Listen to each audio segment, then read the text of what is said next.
The sound of glass shattering echoed through the sterile fluorescent-lit conference room. Papers scattered across the polished mahogany table as Lisa stood frozen, her trembling hands still clutching the edge of her retirement folder. The sharp edges of broken crystal from Mr. Thompson's prized achievement award glinted menacingly on the floor where it had fallen from his grasp.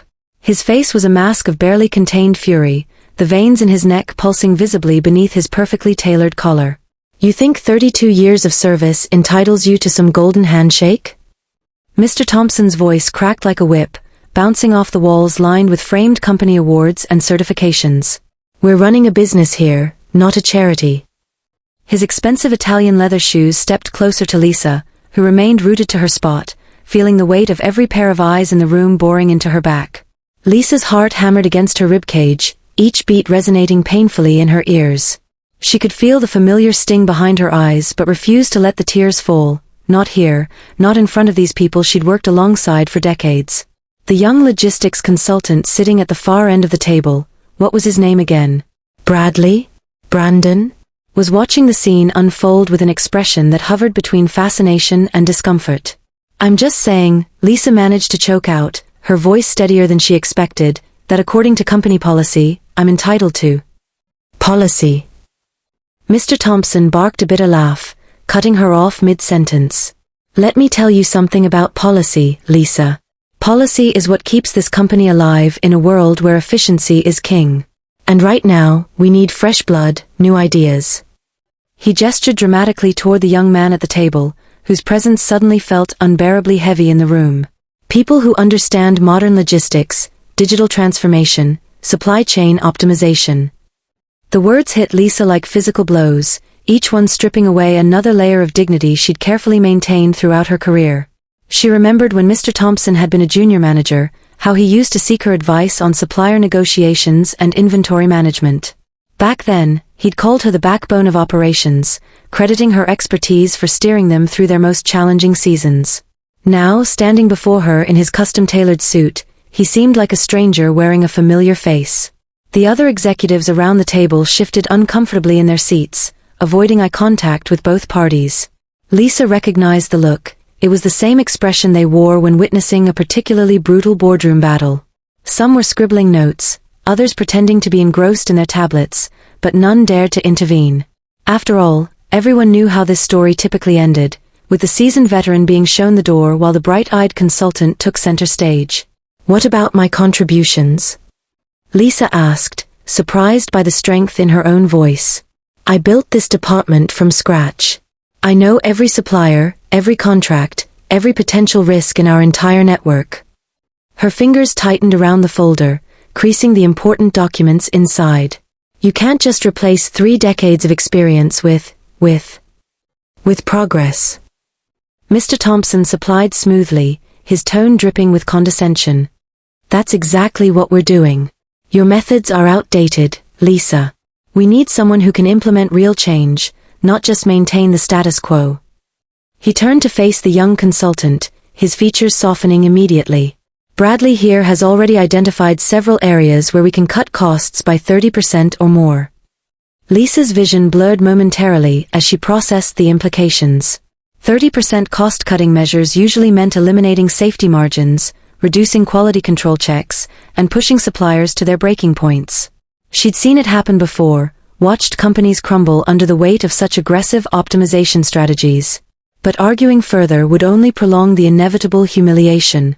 "Fine," she said finally, her voice barely above a whisper. "If that's how you want to play it." Without waiting for a response, she gathered her belongings with deliberate slowness, each movement calculated to demonstrate grace under fire. As she reached the door, she paused and turned back to face the room. "Just remember," she added, meeting Mr. Thompson's gaze directly, "when your perfect system starts showing cracks, don't come crying to me for help."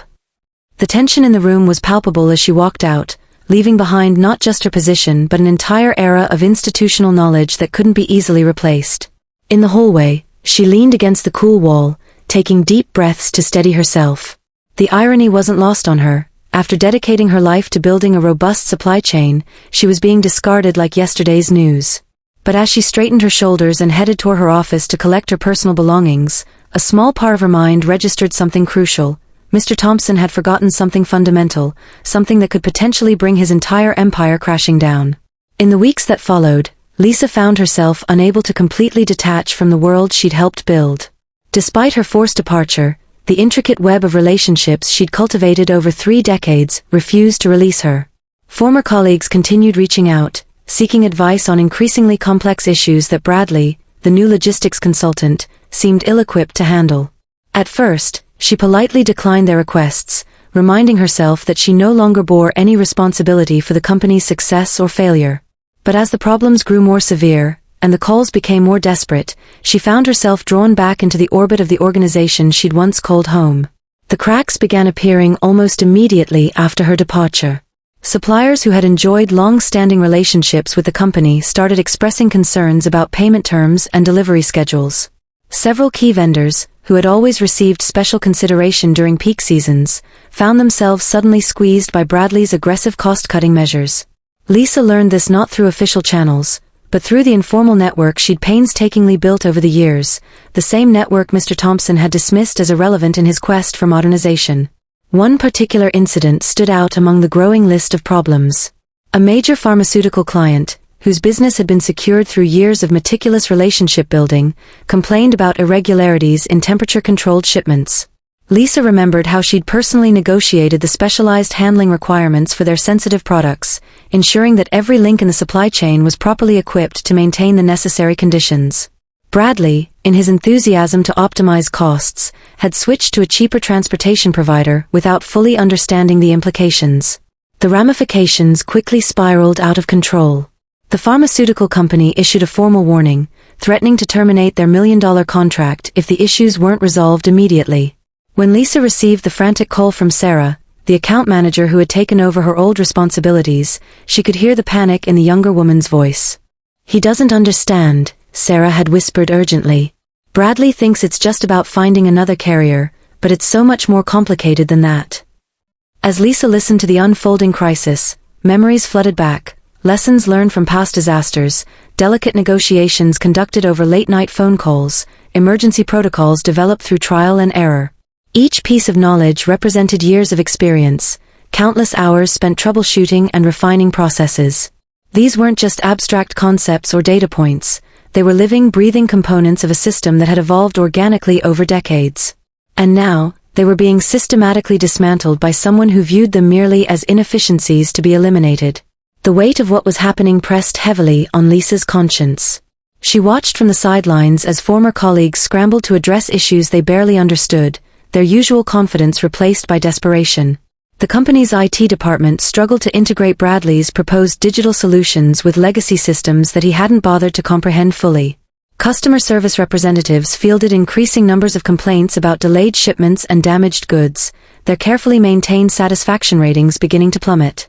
Most disturbingly, Lisa noticed patterns emerging in the problems, patterns that only someone with her level of historical perspective could recognize. Certain routes were consistently experiencing delays, specific product categories were regularly mishandled, and particular regions were showing alarming spikes in returns and claims. To Bradley and his team of analysts, these might appear as isolated incidents or random fluctuations. But to Lisa, they formed a clear picture of a supply chain slowly unraveling at its core. The informal network of contacts she'd maintained proved invaluable in tracking the extent of the damage. Long-time drivers reported increased pressure to meet unrealistic deadlines. Warehouse managers complained about staffing cuts that left them dangerously understaffed during peak periods. Even clients who had never directly worked with Lisa began reaching out, concerned about changes they were observing in service quality and reliability. Each new development served as a painful reminder of everything she had tried to warn Mr. Thompson about during that fateful meeting. The company wasn't just losing an employee, it was hemorrhaging institutional knowledge, severing connections that had taken years to establish and nurture. Every email alerting her to another crisis, every anxious phone call from a former colleague, reinforced the realization that the foundation upon which the entire operation rested was beginning to crumble. Yet despite her growing concern, Lisa maintained her distance. She reminded herself daily that it was no longer her problem, that she had fulfilled her obligations and earned her rest. The company had chosen a different path, one that valued immediate cost savings over sustainable growth. But as she watched the situation deteriorate, She couldn't shake the feeling that something much larger than simple corporate mismanagement was at play, something that threatened not just the company's bottom line, but the very lives of those who depended on its services. The pharmaceutical crisis proved to be merely the opening act in what would become a cascading series of disasters. Within months, the cracks in the supply chain widened into chasms, revealing structural weaknesses that even Bradley's sophisticated algorithms couldn't detect. Lisa watched in horror as events unfolded exactly as she had feared, only worse. The cheaper transportation providers, selected purely based on cost metrics, lacked the specialized equipment needed for temperature-sensitive shipments. What started as minor temperature deviations escalated into full-blown contamination incidents, affecting thousands of units of critical medication. The pharmaceutical company made good on its threat, terminating their contract and filing a lawsuit for damages. But the repercussions didn't stop there. Word spread quickly through the industry, and soon other clients began reviewing their agreements with the company. Lisa received a call from Dr. Martinez, a respected figure in the medical community who had trusted them with vaccine distribution. "We've discovered compromised batches in 3 separate shipments," he informed her gravely. "This isn't just about business anymore. People's lives are at stake." The gravity of the situation hit Lisa with full force. She remembered organizing emergency drills for precisely this scenario, developing contingency plans that accounted for every possible variable. Now those safeguards were gone, replaced by theoretical models that failed to consider real-world complexities. Hospitals began reporting shortages of essential medications. Clinics canceled appointments due to unreliable supply chains. The human cost mounted with each passing day. Bradley's attempts to address the crisis only made matters worse. His solution of consolidating shipments to reduce costs led to massive bottlenecks at distribution centers. The sophisticated routing software he implemented proved incapable of handling unexpected weather conditions or regional disruptions. Worst of all, his push for automation in warehouse operations resulted in critical errors, with incompatible products being stored together and fragile items being mishandled by machines calibrated for heavier goods. Lisa found herself pulled deeper into the chaos, though officially uninvolved. Former colleagues called at all hours, seeking guidance on situations their new systems couldn't resolve. She learned that Bradley had dismissed the experienced staff who had maintained detailed records of seasonal demand fluctuations, replacing them with automated forecasting tools that failed to account for local variations.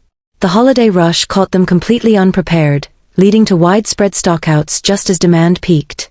The food distribution sector suffered next. A major grocery chain severed ties after discovering that perishable goods had been transported in vehicles without proper refrigeration. The resulting food safety violations triggered investigations from multiple regulatory bodies. Lisa remembered implementing strict protocols to prevent exactly this kind of disaster, protocols that had been deemed inefficient by Bradley's analysis.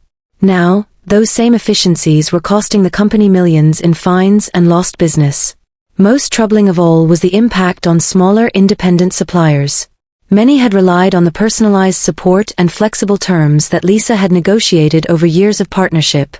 Suddenly faced with rigid contracts and automated ordering systems, they struggled to adapt. Some went out of business entirely, further destabilizing the supply chain. The ripple effects extended beyond commerce, affecting communities that depended on these local businesses for employment and essential goods. Through her network of contacts, Lisa tracked the growing number of incidents: vaccines ruined by improper storage, life-saving medications delayed by logistical errors, food supplies contaminated by inadequate handling. Each report added to the mounting evidence that the company's pursuit of optimization had crossed a dangerous line, transforming from a matter of profit margins into a genuine public health crisis. The boardroom atmosphere had transformed dramatically since Lisa's departure. Gone were the confident declarations of progress and efficiency. In their place hung a pervasive sense of dread. Mr. Thompson paced furiously at the head of the table, his once immaculate suit now rumpled from countless sleepless nights. The other executives sat in tense silence, their faces pale as they absorbed the latest damage reports. Bradley, the celebrated logistics consultant, had retreated to the far corner of the room, his youthful confidence replaced by wide-eyed panic as he frantically scrolled through his tablet, searching for answers that refused to materialize. "What do you mean, system failure?" Mr. Thompson demanded, slamming his fist against the table.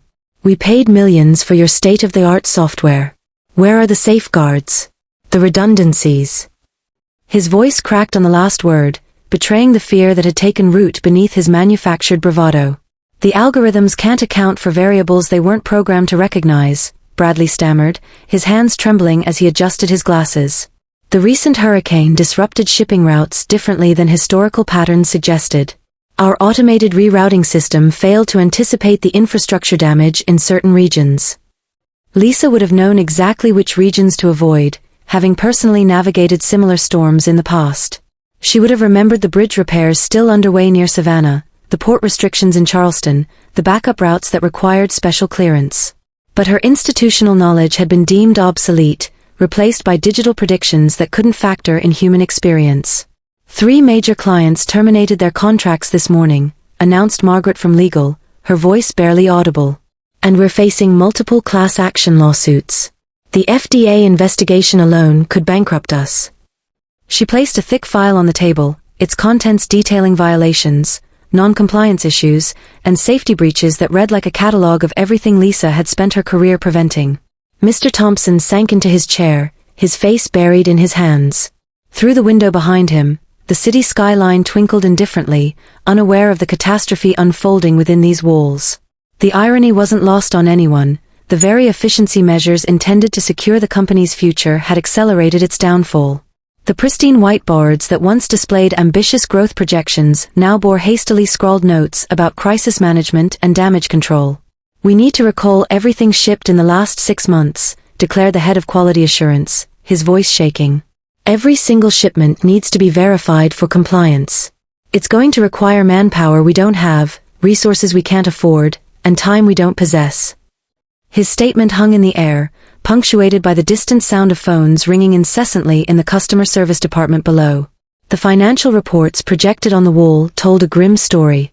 Revenue streams had dried up almost overnight as clients fled to competitors. Insurance premiums had skyrocketed following the contamination incidents.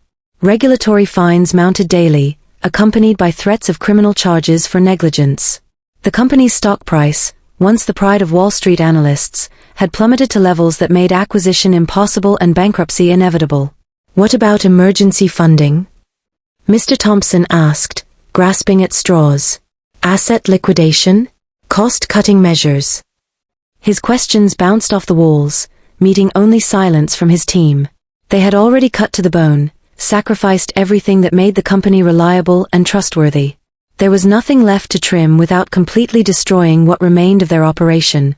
The media had caught wind of the crisis, and the public relations nightmare was unfolding in real time.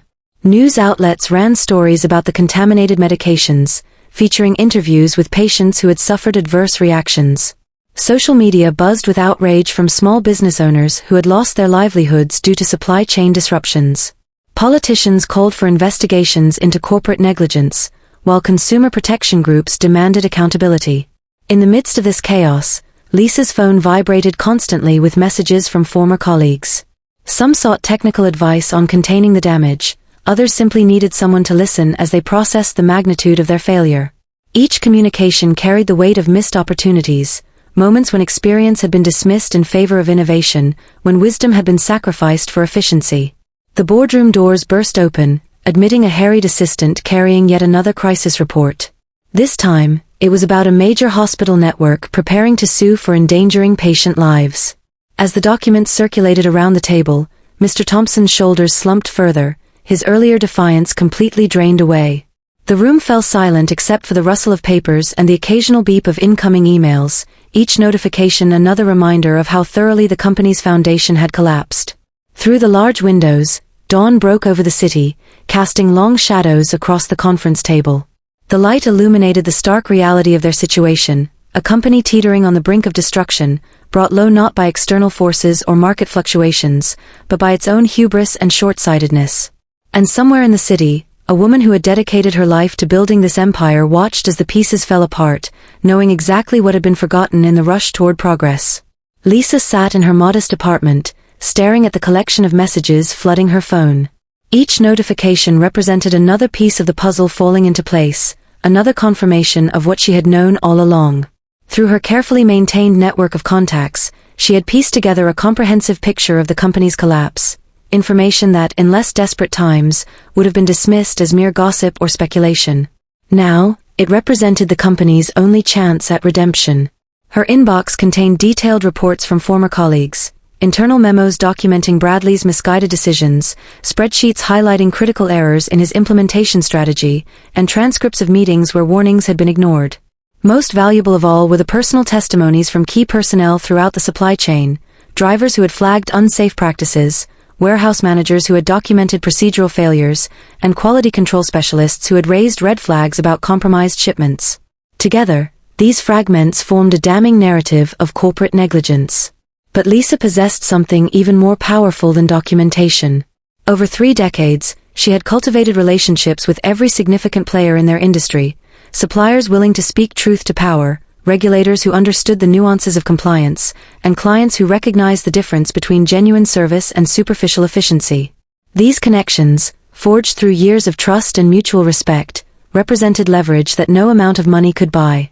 She opened her laptop and began organizing the information, methodically categorizing data and cross-referencing accounts. As she worked, memories surfaced of similar crises she had navigated in the past, natural disasters that had tested their resilience, economic downturns that had challenged their stability, technological shifts that had forced adaptation. Each experience had taught her valuable lessons about what truly mattered in maintaining a robust supply chain: flexibility over rigidity, human judgment over algorithmic precision, relationships over transactions. The pharmaceutical contamination case presented an especially compelling opportunity. Lisa had maintained correspondence with Dr. Martinez, who had agreed to provide expert testimony about the importance of experienced oversight in medical logistics. His reputation in the medical community could lend credibility to any accusations of corporate negligence.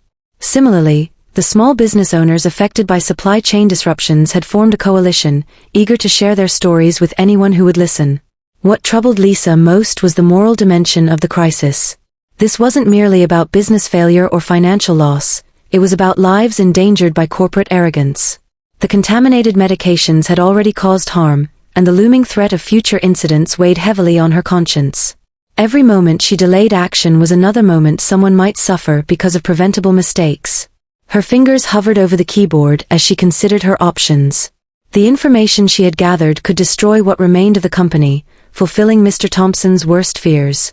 Or it could serve as leverage to force change, to demand accountability while preserving the possibility of redemption. The decision wasn't hers alone to make. Dozens of lives and livelihoods depended on the path she chose. As dawn stretched into morning, Lisa continued organizing her materials, aware that each piece of information represented not just evidence of failure, but an opportunity for transformation. The question wasn't whether she could expose the truth. That was inevitable. The real challenge lay in determining how to use this knowledge to create meaningful change, to ensure that the lessons learned would prevent similar disasters in the future. Lisa made her decision. She reached out to Mr. Thompson, not with accusations, but with an offer, a chance to fix what had been broken. She presented him with the evidence she had gathered, every misstep, every ignored warning, every life affected, but framed it as a roadmap for redemption rather than destruction. To his credit, Mr. Thompson listened. Perhaps it was desperation, perhaps a flicker of humility, but he agreed to let Lisa return, not as an employee, but as a consultant tasked with rebuilding the company from the ground up. Bradley's algorithms were scrapped in favor of hybrid systems that combine technology with human oversight. Experienced staff who had been laid off were rehired, their expertise valued once more. Suppliers and clients were brought into collaborative discussions, rebuilding trust one relationship at a time. The road to recovery was long and fraught with challenges, but under Lisa's guidance, the company began to stabilize. The pharmaceutical contamination scandal became a case study in corporate accountability, with Lisa herself speaking at industry conferences about the importance of balancing innovation with experience. In the end, the company emerged stronger, not just financially, but ethically. And while Mr. Thompson never fully regained Lisa's trust, he did earn her respect by admitting his mistakes and empowering her to lead the charge toward meaningful change. As for Lisa, she found satisfaction not in revenge, but in knowing she had used her knowledge to protect lives and preserve integrity within an industry she loved. Her retirement bonus no longer mattered. Instead, she earned something far greater, the knowledge that she had made a difference when it truly counted.